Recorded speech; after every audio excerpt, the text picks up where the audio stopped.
مسلمانانی جیهان بۆ زیندووکردنەوەی سوننەتی قوربانی ڕوو لە مەیدانەکانی کڕین و فرۆشتنی ئاژەڵان دەکەن.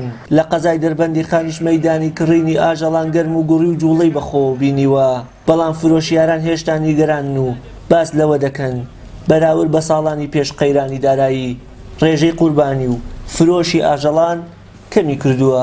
فەرقی زۆر حاڵ دوو ماسیە مانگە خۆی دانابووم ئەم قوربانە داوەستەیەکە حیوانێکڕێ ئەی فرۆشەوە بۆنێ ئەم دوسێ قوربان دوسێ ڕۆژی قوربانەوەی ئەنا بەخوا خەڵک لەوانەیە نەوێری ئەو حیوانە ساسی چ سەر حیوان بستێنێت تەمری بەڵام بەراورد بە ڕۆژای جەژی زوو وەڵی پارەکە زۆر باشە بەس بەیانی دووبیانی لەوان احتیمالێ فەرقە بەس وەکو پار وەکو پێرار ئەرز و ئاسمانی فەرقە.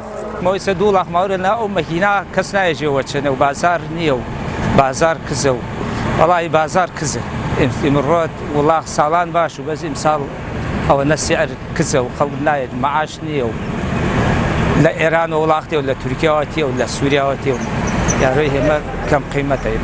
زانایەکی ئاینیش ئاماژە بەوە دەکات لە مێژە ڕێوڕەسمە ئاینیەکان تێکەڵ بە کولتور و دابوونەریتی کوردەواری بووە.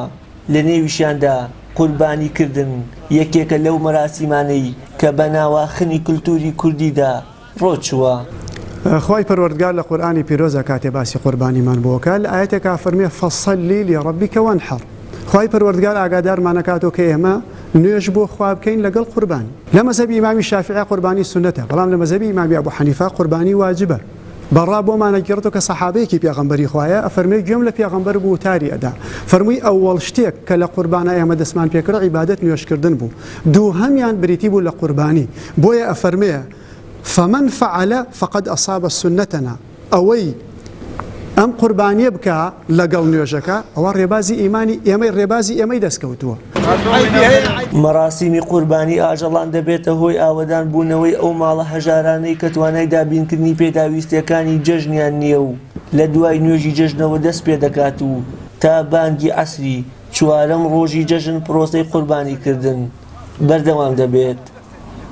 وشیار محەممەد کەناڵی هاسمانی پەیام دەربەندی خان.